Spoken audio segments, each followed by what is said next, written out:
It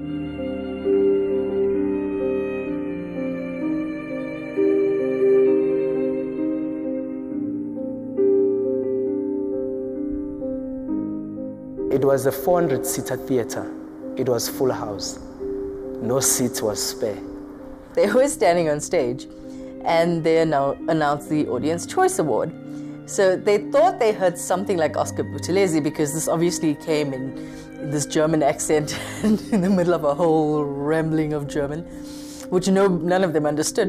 And I'm like, maybe it's not me, maybe they are just congratulating all the participants to say, Oscar Buthelezi, well done for your piece, blah. Kanti they are actually saying you won the audience prize. But the same thing happens the second time when he won the actual award itself, because they couldn't quite understand it. But it was historical, but absolutely enthralling, mind-blowing. They talk in German, blah, blah, blah, blah, blah, blah. I couldn't understand me and Muzi and Mark. So they said Oscar Buthelezi, and then I took the award, and then everyone did a standing ovation. Funny enough, all these 400 people, the judges, when they checked all the boxes, there wasn't any paper from these two boxes. All 400 papers went to Oscar Buthelezi. And then the jury said, oh, now they were translating. They said, it's the first time a black guy wins, or like a black person wins this competition. It's been happening in 18 years. It's the first time younger person wins. It's the first time an African wins. It's the first time one person takes all the awards. So they said to me, it's gonna be in history in Germany.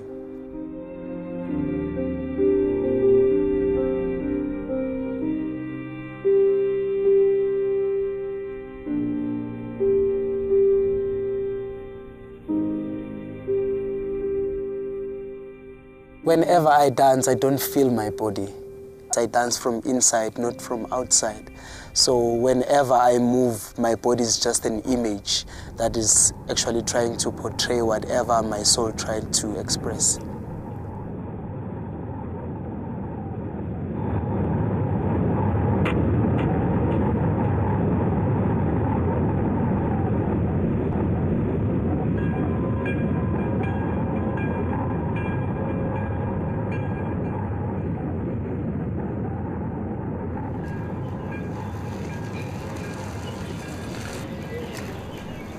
My name is Oscar Nhlanhla Buthelezi, and I'm a dancer, teacher, and a choreographer. I started dancing in 1998 with a group called Vaya Fosloras in East Rand. We're doing Pansula and other African dance styles. I really felt in love with it, and I told myself that this is what I want to do for my future, and I wanted to take dance as a career as well.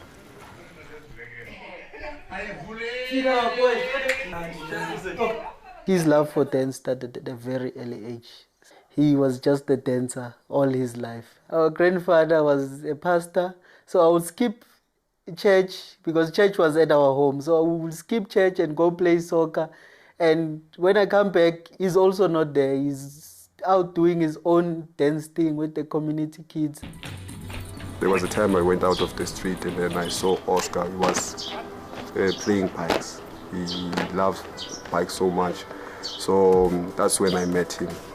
And then I told him, okay, he has to come for dance. I went to MIT, I think 2008, to study there. And then when I finished my course, I came back, I started imparting what they taught me there. But I felt in my heart I will do justice if maybe I can take him to go there and then to pursue his career, because there was something great in him about him.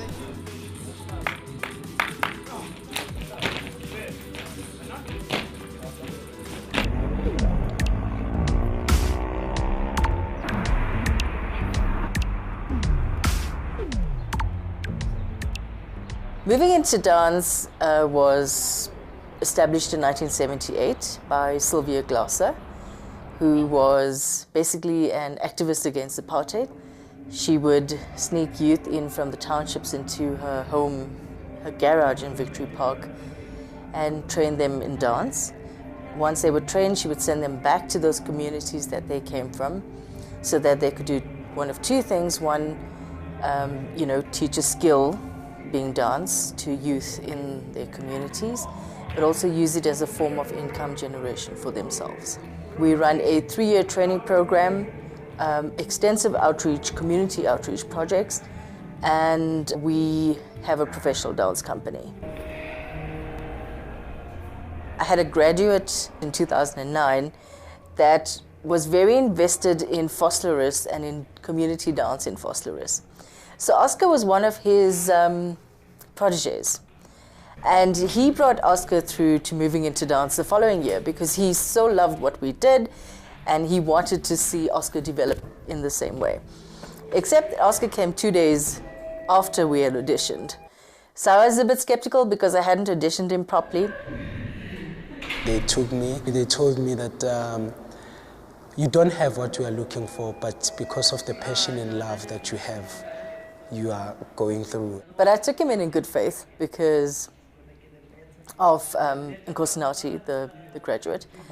And Oscar has never disappointed me. I have no regrets about taking him on.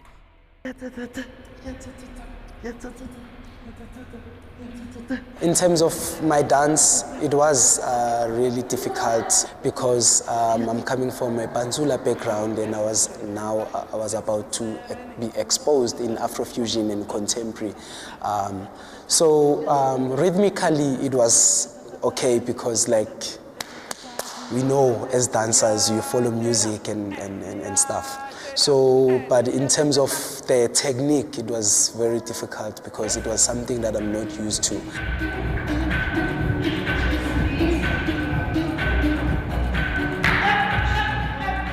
I got exposed into choreography when I was doing second year. I never thought I would be a choreographer. I wanted to dance most of the time. So I just got more interested in choreography, I think 3 years back. I love it since this latest work, Road, became a success.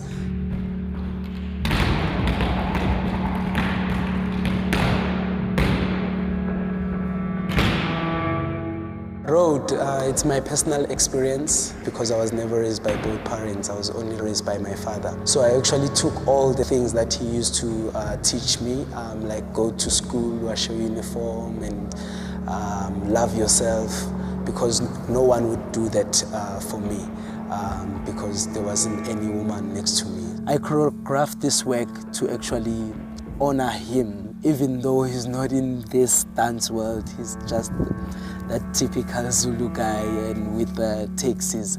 My involvement in the Road was that of being a son to a father being Oscar.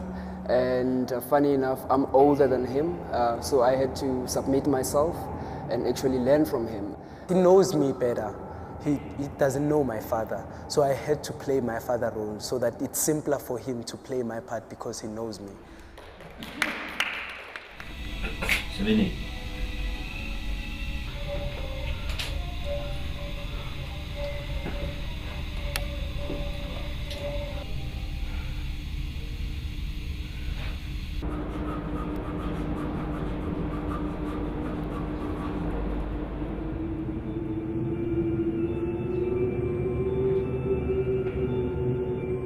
I want a continuity of this piece to go further.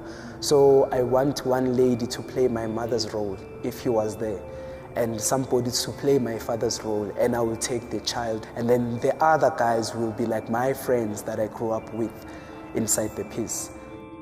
It's a closure. It's a closure of my father and my mom. The next one that will come, I will see where I get the motivation and the inspiration. But I want a closure of this two human beings.